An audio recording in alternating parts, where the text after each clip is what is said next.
Okay, hello and welcome to Hello Governor, the podcast. As always, I am Abdullah, and with me today is special guest Diana Lee Inosanto. How you doing, Diana? Hello, everyone. Hello. We were All just right. talking a minute ago, and you said like no, you are actually a fan of Star Wars. That's why you're like you have to have all the Star Wars stuff behind you. Good grief. Yes, I am. Way before I was cast. In fact, every holiday season, also my manager, Tarek, he and I are both, I mean, we had this tradition yearly where we always give each other Star Wars gifts. I don't care if it's socks, I don't care if it's toothpaste, toothbrushes, a coffee maker, popcorn maker.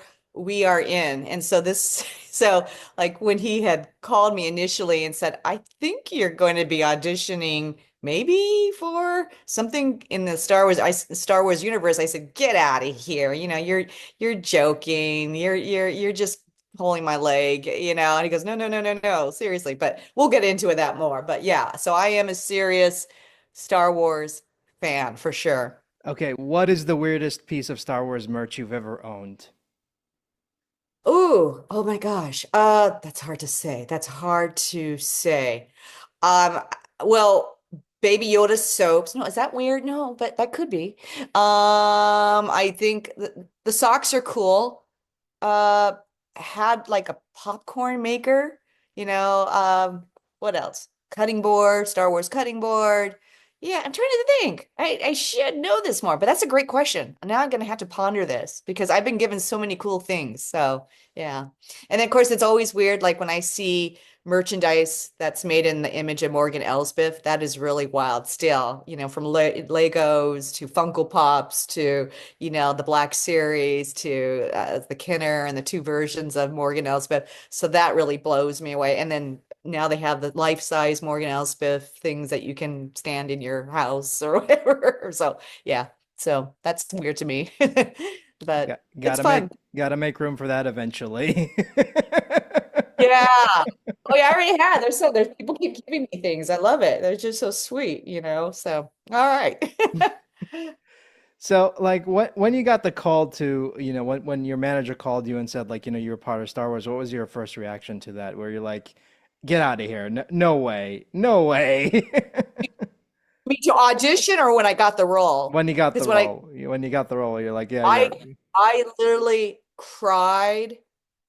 I mean, I couldn't stop crying. I just couldn't believe it because when you love something so much like Star Wars, like the way I did, because it represents a lot of my childhood and my best memories of about Star Wars are with my dad because my dad had brought me to the movie theaters to see Star Wars with his martial arts students that were from all over the world. He was doing this international martial arts seminar in Aspen, Colorado, and we were in the theater, had nothing to do on a Saturday night. Everybody was talking about this thing called Star Wars, and it looked kind of cool from the trailers. But when you saw the movie, it was like a rock concert for me because nobody had ever seen this kind of special effects, sound effects, music.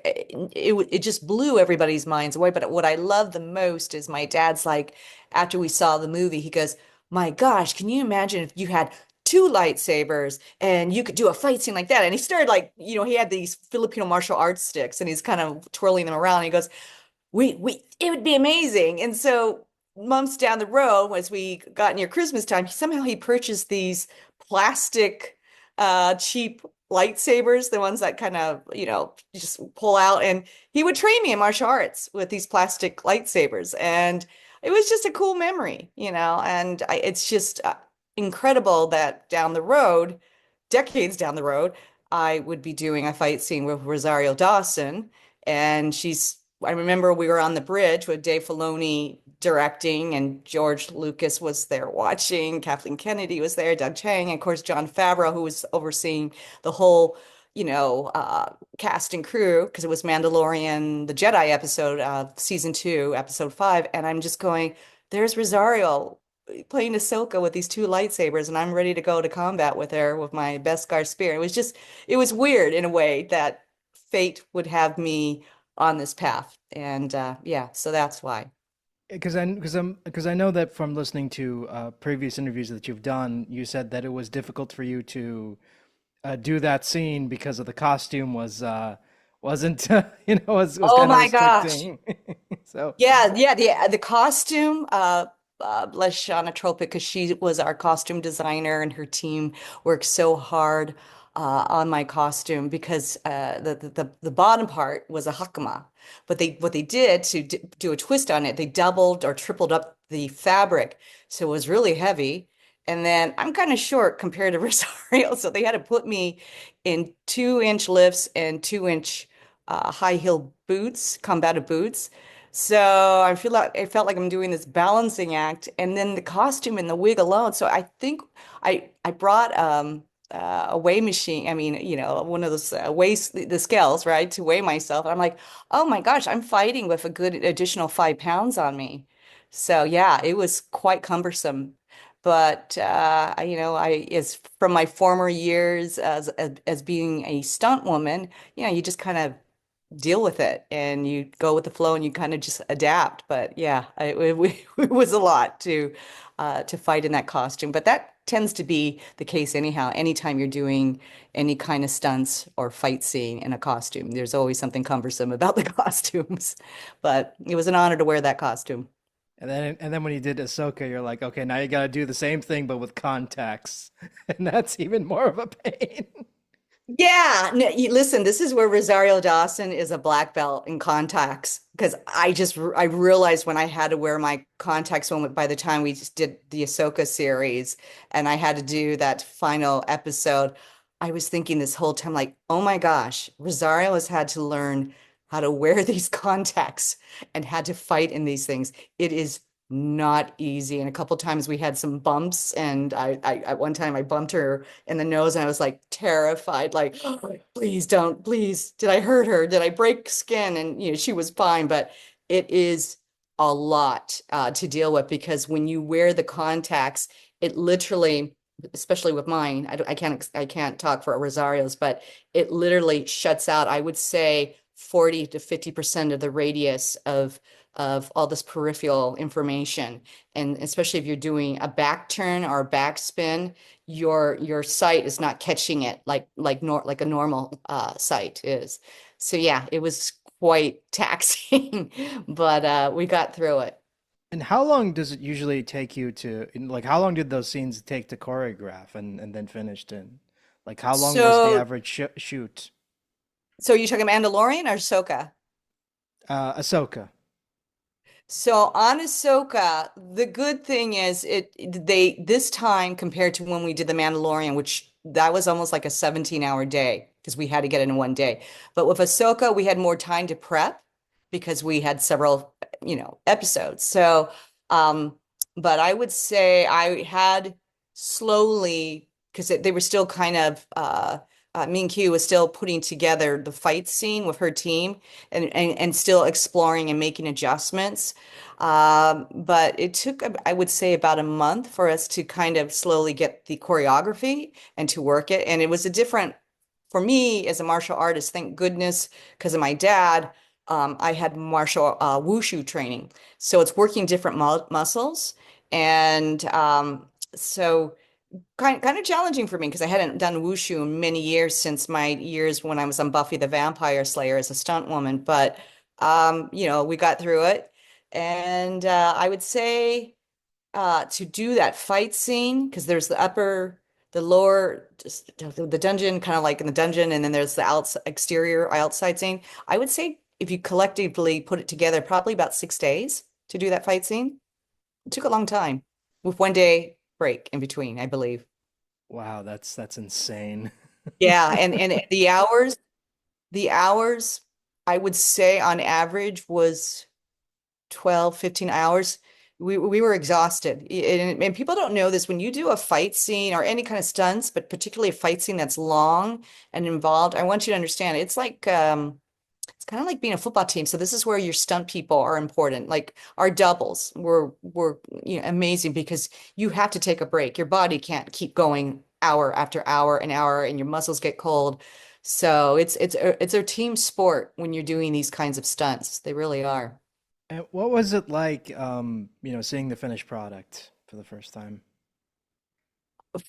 when I saw, for instance, Mandalorian, it was a dream come true because you're talking the middle of the pandemic when that episode first aired, and pretty much people were pretty stationed at their homes. And I realized how important Mandalorian was just for people's mental health, for something to look forward to.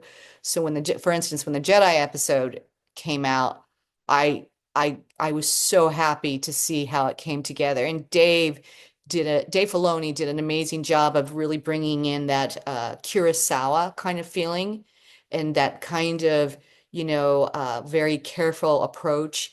And it was a different team that I worked with for Mandalorian, and they put in a lot of my elements that I had been trained in all my life.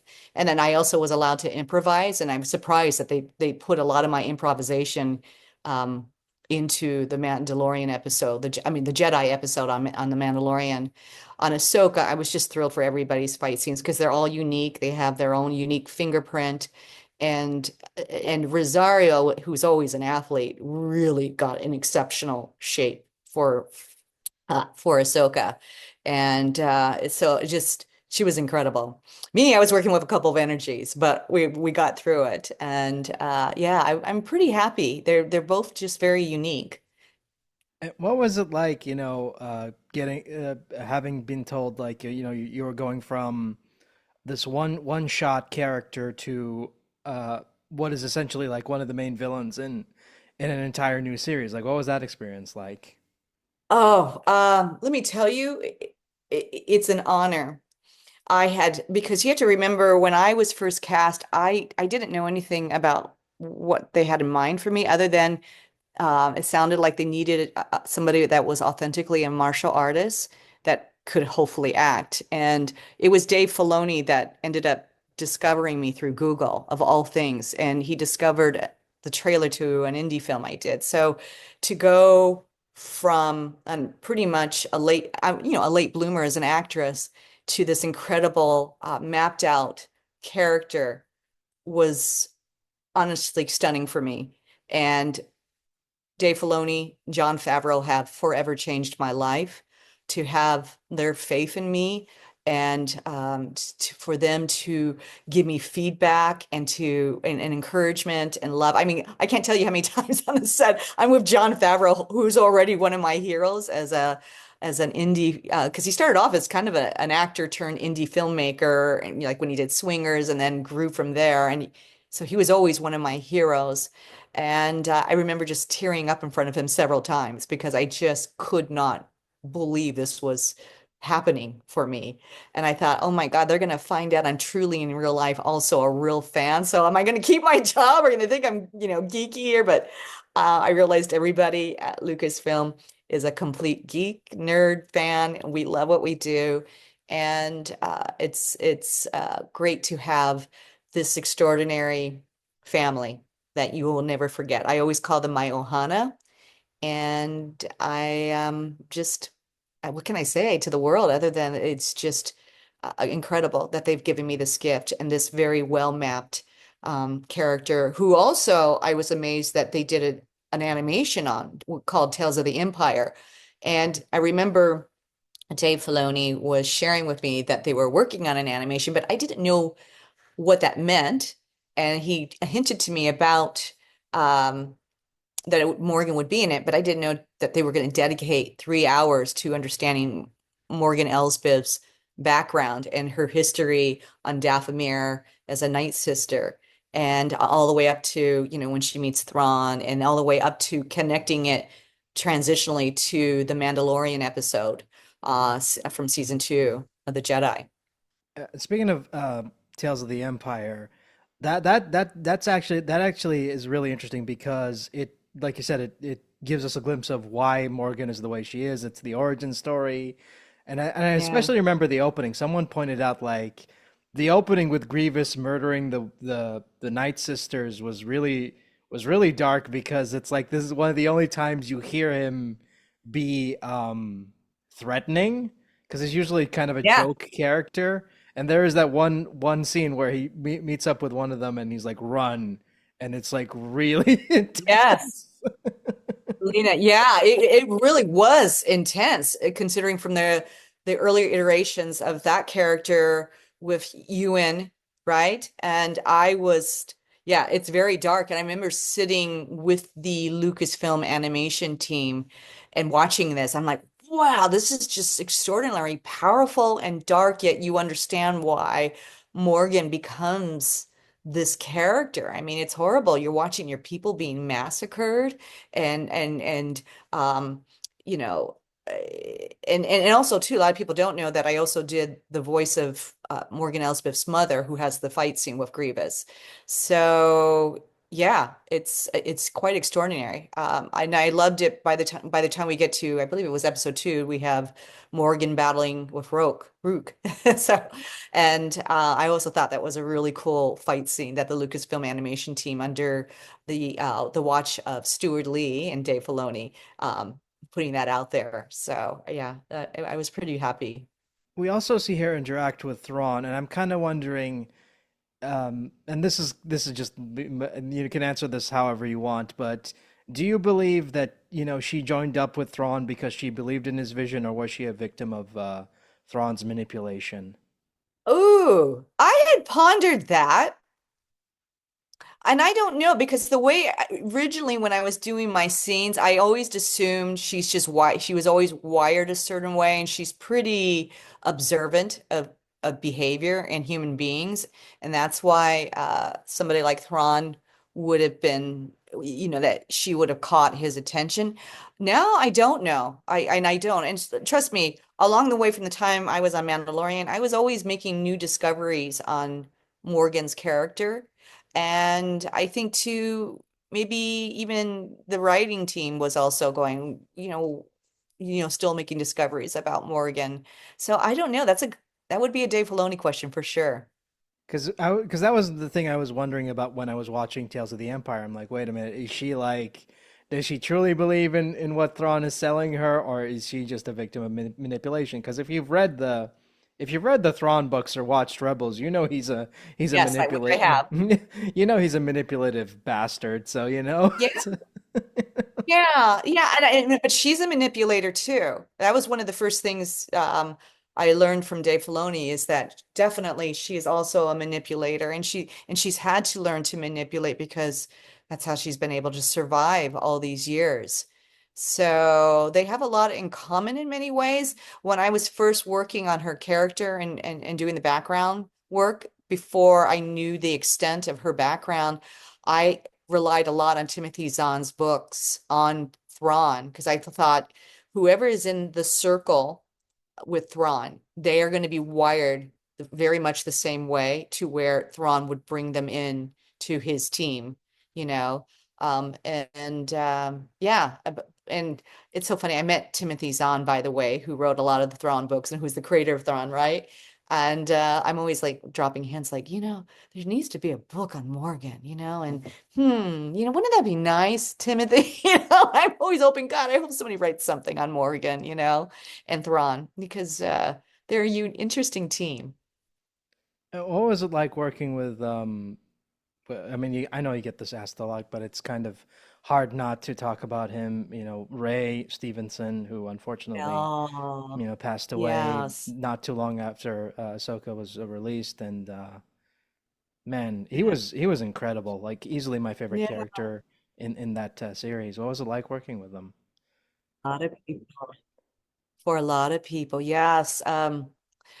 I'm so glad you asked about Ray because I am friends with his family and I'm friends with his community back in Ibiza, Spain, or Ibiza, Spain. In fact, I was just with them in May because they just started the first Ray of Light awards. It's like a film festival meets music festival meets kind of tech festival that they're trying to now merge because that was the vision of what Ray wanted.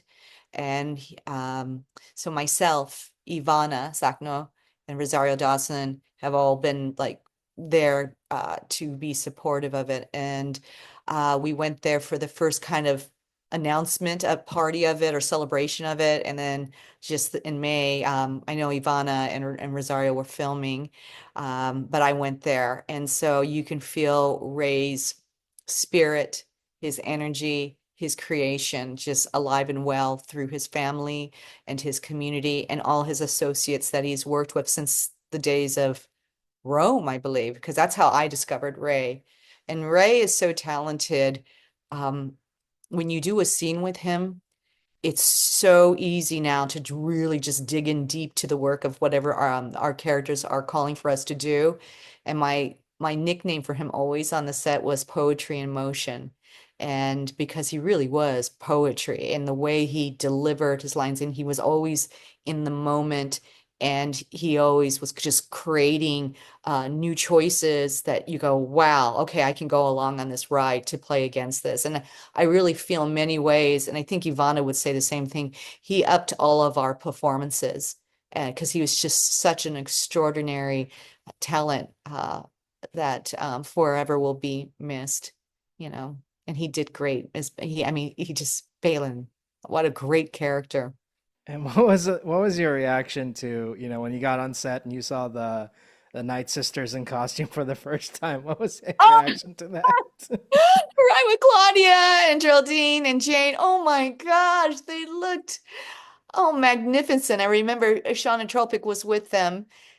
Is making sure that because you always had to kind of pre-bring them to the set to make sure that the lighting is going to work with those costumes, which I never understood this before, but until they came by, same thing with Lars, and oh, they were just extraordinary, and their energy is that's nothing like it's nothing like their characters. They're hysterical, they're friendly, they're beautiful in spirit, especially Claudia. Oh my gosh.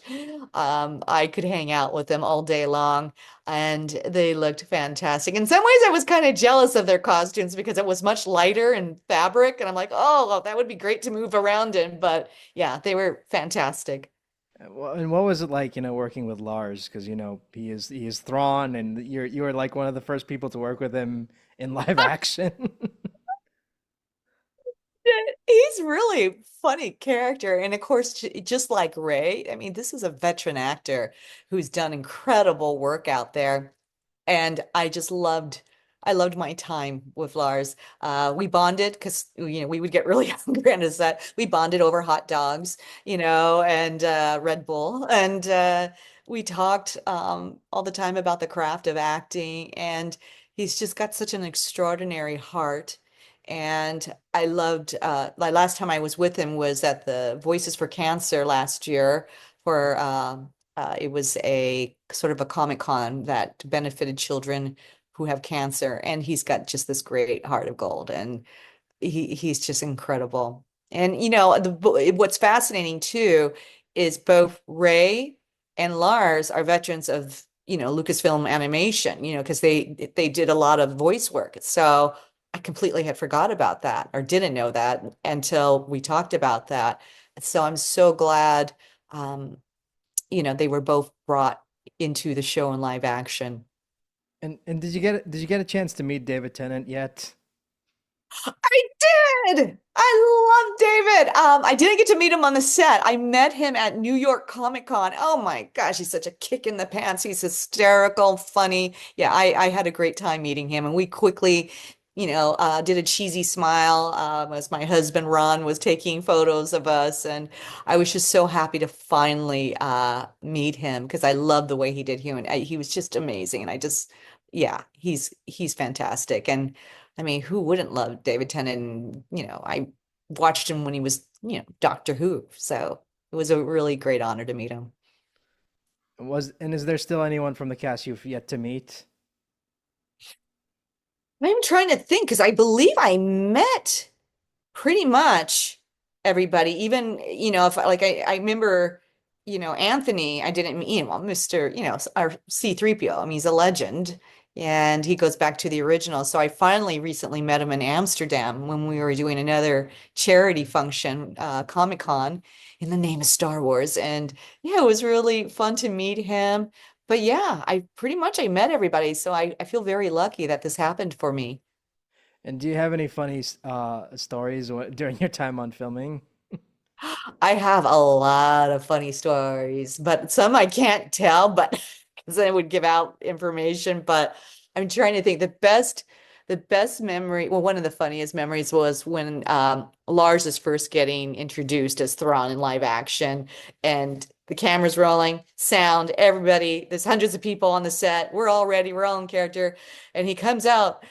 The line's supposed to be something like Morgan Elsbeth. We all did something like, gratitude, but it came out like Morgan Freeman, and everybody just busted out because that was not the line, but the way he said it was hysterical. And yeah, it was awesome. And then there were other things too. Like it's more like the moments because every once in a while, because when you're working those kinds of hours, you kind of have to keep the spirit of the team up, right? So everybody once in a while would, from Ray to Rosario, even Ivana and Natasha would like, break out in a dance or a jingle or sing. And they were hysterical. I don't know if they'll ever show stuff like that behind the scenes, but it just kept us going as far as energy.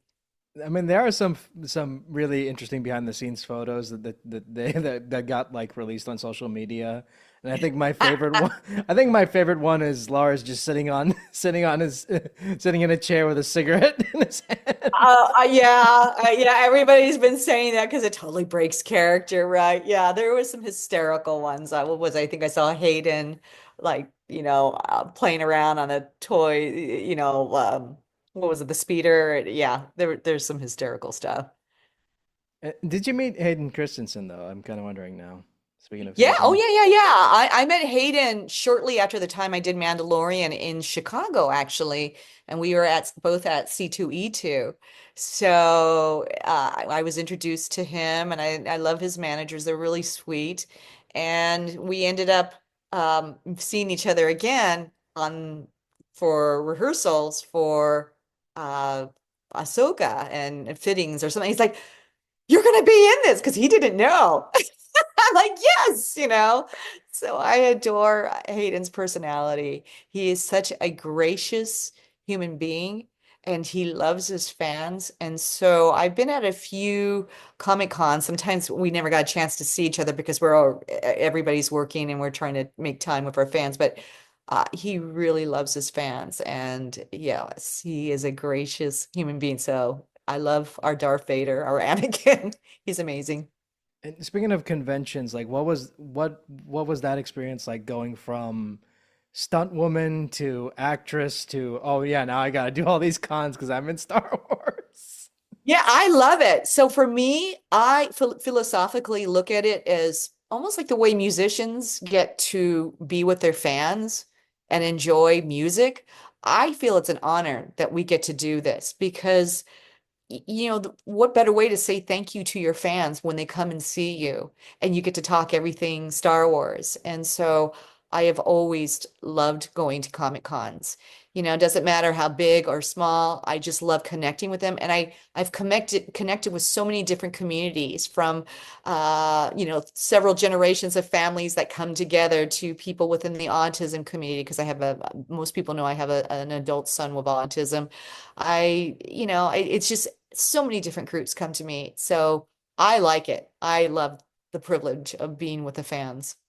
And does it feel weird like having people come up to you and say, "Hey, can you sign this thing? Sign your name on this thing?" It's an honor, it's crazy. I'm like, gosh, this is me. And most people go, you don't look anything like your character. I'm like, God, I hope not. They're like, you're nothing like her. I'm like, I really hope not. But it's kind of nice that people go, wow, you're a great actress because you're so different in real life. And so yeah, it is kind of strange. It's strange seeing things that look at me like I'll be in a store and all of a sudden I see like a comic book with my face on it or a Funko Pop that I know is based on my character. But it's fun. I have to admit, it really is fun. And speaking of Morgan's character, and I mean, she's again, as with most Star Wars villains, she's pretty vile and pretty like I sadistic. know. So She like, is. She's terrible. Good gosh. But very smart. And quite the industrialist. That was the one thing Dave made really clear about, how she was able to conquer all these worlds and how she understood metal. And so it makes sense why she had a Beskar spear, and how she was able to build the Eye of Sion. I mean, that's pretty incredible. And the advanced versions of the TIE Defender, or I mean, it's extraordinary how he's been able to build this world, Dave, around Morgan's character. So she's quite intelligent, and I know she's, quite the villain, but in a way, I always feel like Morgan is like the yin and yang to Ahsoka. They both had these traumatic backgrounds, seeing quite a lot of violence, and yet, while Morgan was, life unfortunately came the way it evolved. On the other hand, you see a character like Ahsoka, who was able to rise above all the violence and the trauma of what she saw and become this extraordinary person. And so her pain was really translated into purpose. And that's the beautiful thing that I love about Ahsoka. And by the way, I've always loved the character Ahsoka. She kind of reminds me of me when I was a kid, when I saw like the early Clone Wars movie. I'm like, oh, that's kind of like me, how I was with dad. But it was but in the big picture of things, in her development, I just think Ahsoka is a great character. She really is. And she's a survivor of a different kind because she turned, like I said, her pain into purpose. And that's the difference between her and Morgan. I did not think of it that way. Yeah, she is kind of like they both have like similar path trajectories, but They like, do, yeah. right? Whereas Morgan is like revenge and anger. It strengthens her. I mean, those are really kind of cool lines, but it does say a lot about her development and why she's wired the way she's wired. Though to be fair, I kind of did side with Morgan during when she's introducing like the advanced TIE fighters and everyone and her ideas get shot down. I'm like, you know what? Screw Right? these guys. Right? Yeah, I mean, it was horrible. Like this poor woman, all the politics and bureaucracy around her. But you think about it, like in what was it, the Clone Wars, kind of like that happened when Ahsoka was being accused, of murder, and that could have made her really bitter, but yet she came around to still be this amazing force for good. And when you did the voice of Morgan and her mother, was it difficult transitioning from live action to animation, or was there not much of a difficulty? No, it was not outside of the environment being different. No, the approach is still the same because I would try to give Dave different choices and he would make little adjustments and I would be there in the moment. The approach to me is still the same. You have to know what you're fighting for. You have to understand what's happening in the moment. What is your relationship to the other characters? And so, no, for me, it was no different than, and I always use this analogy with Pedro, like when he takes like the pillow. I'm sure you might have seen in where he's recording his voice and he's grabbing a pillow to represent Grogu. And it's kind of the same thing. You really had to get into a space and really be able to deliver. And a lot of people don't know this. I became a stunt woman really to survive, not because that was my first choice. I always wanted to be an actress. And my aunt, my dad's sister, was an amazing actress herself in the 70s and 80s, but she couldn't find work for her type. There just wasn't enough work for Asian actresses, but she was a school teacher that taught drama. So she was one of my first teachers. And then she would guide me to all these high profile acting coaches from Broadway. So I had training. My training was primarily stage, and then I went on to, train in TV and film. But even myself, I had a very difficult time finding any work. People just not know how to cast me, even though I have a mixed race background. And so, because of my martial arts ability, that's where I was able to transition and be a stunt woman because at least it kept me in the Hollywood business and I could still be part of the union and make benefits, take care of my family. And so, lo and behold, I would have never thought that this would benefit me down the road later in life. And what was the best and worst piece of advice you've ever been given as an actor? Oh, that's a great question. Best and worst advice. The best advice I was given is always um, a few things to always be authentic. and but be prepared. So you got to really know your craft. But the worst advice I was ever given, I had one coach try to say, well, you should only just train in TV and film, only TV and film. And in here I thought, oh, wait a minute, I have a stage, I have a theater background. I think this is not kind of a knock on actors that train on stage. And I always thought that was horrible advice because had I not had my stage background, had I not done like Shakespeare workshops, I don't think I would have been able to have Morgan because I literally grounded myself in my Shakespeare theater roots and was able to translate that into a mid-Atlantic accent and to do more of an English British because I caught on that the way Lucasfilm does a lot of their villains, a lot of times they kind of draw from like old Hollywood with their villains. Like you've seen Spartacus, where they have this sort of British mid-Atlantic accent, and I caught on to that, and that's what I did. And when you look at projects like Andor, I know Denise, I know Emily, and I know James. I've had the privilege of meeting all of them, and they all were discovered on the stage, not on TV and film, doing stage work, and yet look at their incredible performances on Andor. Just brilliant performances. Lars did a little bit of stage. Ray, when he was alive, when he was younger, did a little bit stage. So that was the worst advice I've ever heard. It's funny you mention mid-Atlantic accents because I think whenever I talk to someone who worked on a Star Wars project, they always refer to it as Star Wars British. That's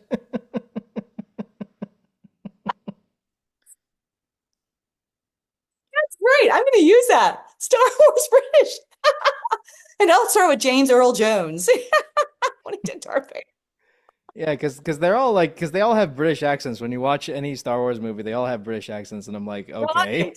But you can do a little bit of you can do yeah, but you can do a little bit of that inflection of that American kind of, you can kind of see it here and there, and that's why I love Mid-Atlantic, you know. Yeah, but I love that term. It's like Star Wars British. It's like, yeah, that's pretty much it. It's so true. It is so true. Because I'm good friends. I mean, not to brag, but I'm good friends with Corey Burton, who does the voice of Count Dooku and Cad Bane, Oh, and are he, you serious? yeah, Okay. and he's a lovely human being. But he always like whenever because I remember listening to him doing an interview, and he said like when he does Count Dooku, he's like he's just a what do you call it, Shakespearean actor. Just do a Right. Shakespearean actor voice, and there Oh you go. That's Count Dooku. Pretty much. Pretty much. So yeah, that's amazing. Star Wars. Oh, I'm going to use that more in my interviews. But I do Star Wars British. I'm gonna tell Emily and Denise that. Do you like my Star Wars British? Yeah, so, And speaking of Star Wars, it's a vast universe, and they're constantly expanding upon the lore and what have you. Is there any character you would like to see Morgan interact with? ooh, there's a lot that I've daydreamed of. I've always felt strongly in my heart. There's two characters, but I get sometimes a little confused about the timelines of things, and so, but I thought it would be really interesting if maybe Morgan came across Cal Kestis, if they ever brought him into live action or animation, or brought her to the gaming world. I always thought that would make sense. The other one is Darth Maul, since they're both from Dathomir and Asajj Ventress. I've always wanted to interface more with those characters because they are all from the same planet. And of course, you got to put in Darth Vader. That just makes so much sense. I mean they're doing a Darth Maul TV series, and Darth Maul's pretty much one of those characters who's like he's the only Yes, one who like he's the only one who's like you get all the spin-offs, you get all the stuff, we love you. I'm so glad you mentioned the Mall series that's coming. Yeah, I'm so thrilled for Sam because my husband and I are friends with him, and I adore Sam. He's such great energy, and yes, he's an amazing Darth Maul. I'm so excited for him. As a fan, I can't wait to watch this. No, and it's funny you mentioned Asajj Ventress because I was, when I was talking to Corey, because I text with him almost like every day now, and I told him like, I would love to see Morgan versus Asajj. I don't know why. I think that would be a great fight, and Yeah.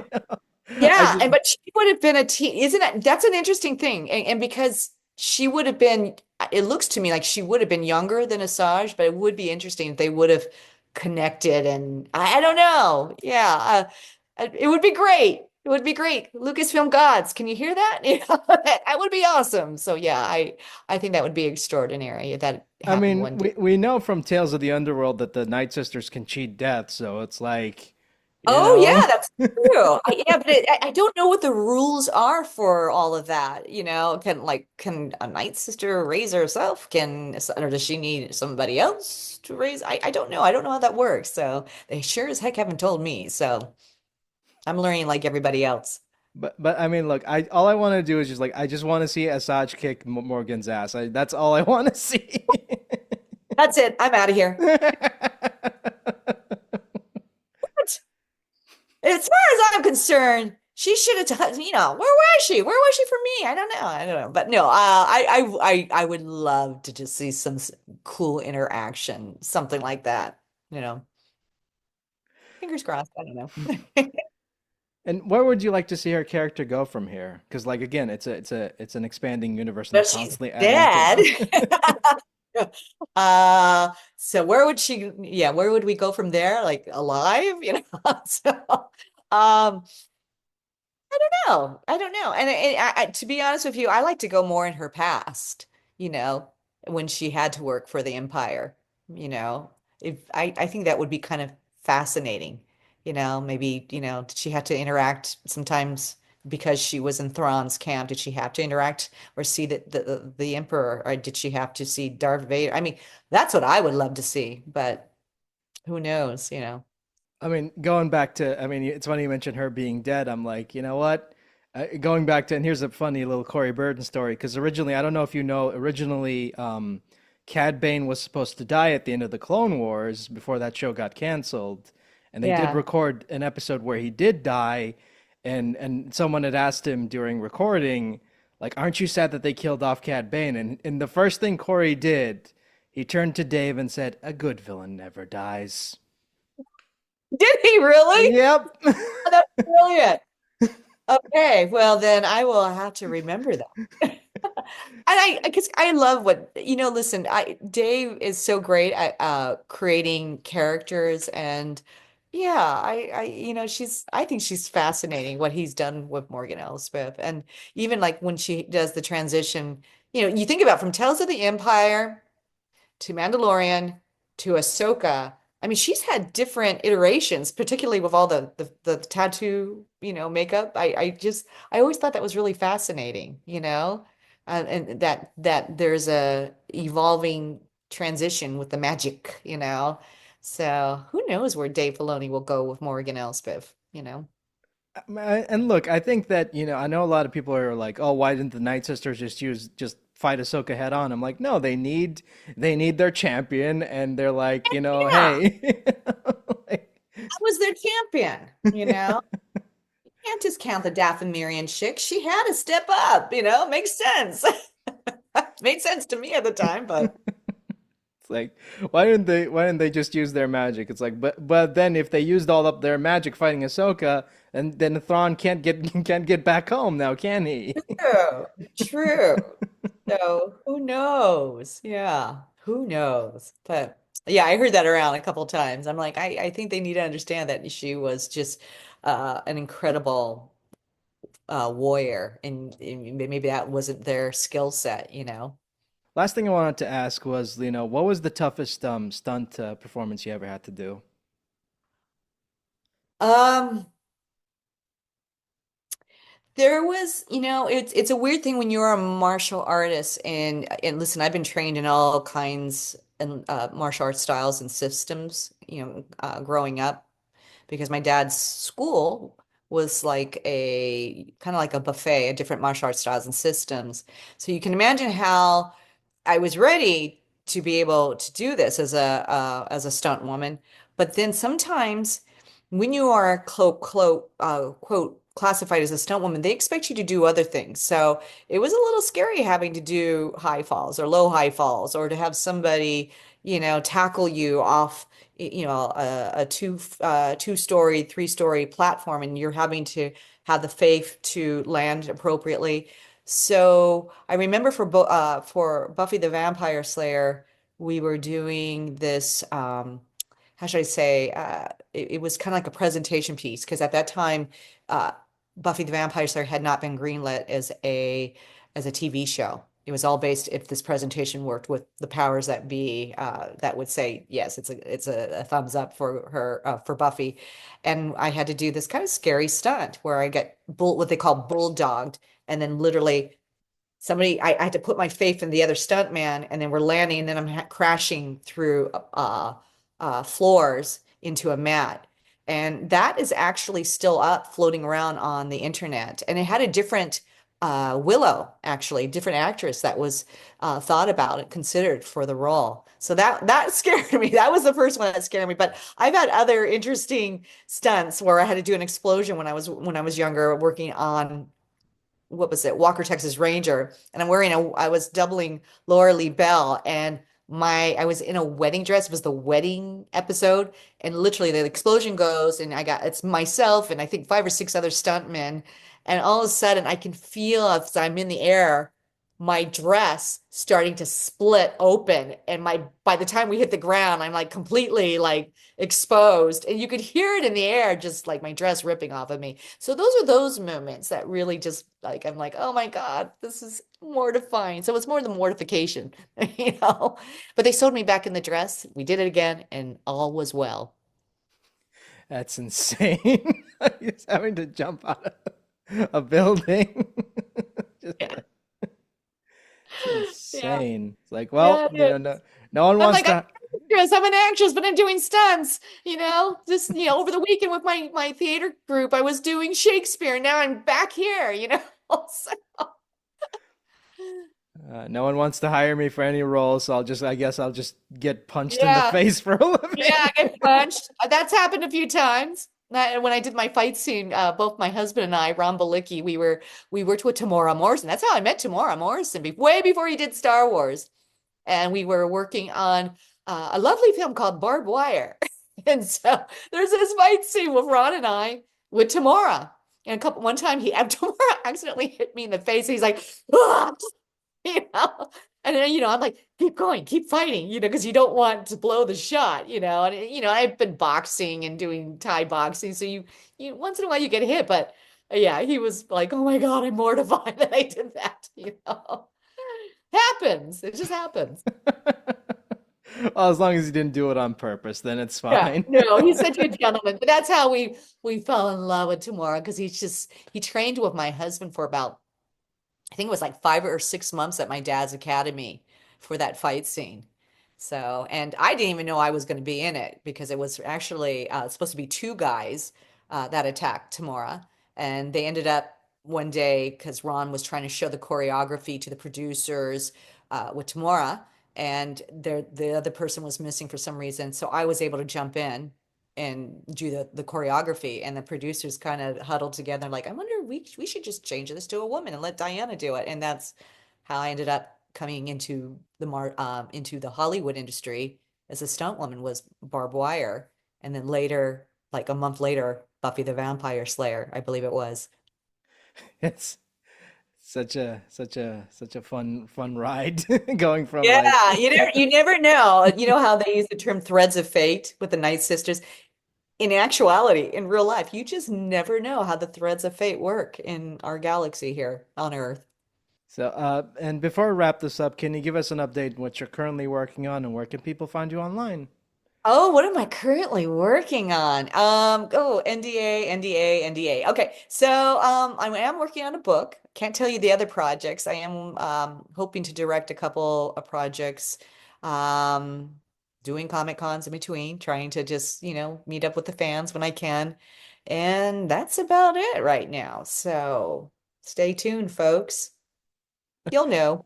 I'll put it up on Instagram or TikTok or maybe X or Facebook or whatever social media site comes out there. Oh man, I'm a huge fan of NDA. That's my favorite franchise. Yeah. Friendier, right? That's what I call it sometimes. But they're good. They're good. Like when I did Star Wars, when I auditioned, they had me sign an NDA, and it was so hard because for 1 year and up until the time my episode came up on The Mandalorian, I could not talk about it. It was so hard, but it's so worth it. And thank you so much for taking the time off to do this. This has been a wonderful conversation, and I would love to talk to you more, but I know that you're a busy lady, and I don't want to keep you on longer than I should. So, Oh, you're wonderful. This was fun. Thank you so much for having me on your show. all right, take care. Bye bye. All right, take care, everybody. I feel nice meeting you. So, Yeah, thank you. all right, cheers. All right.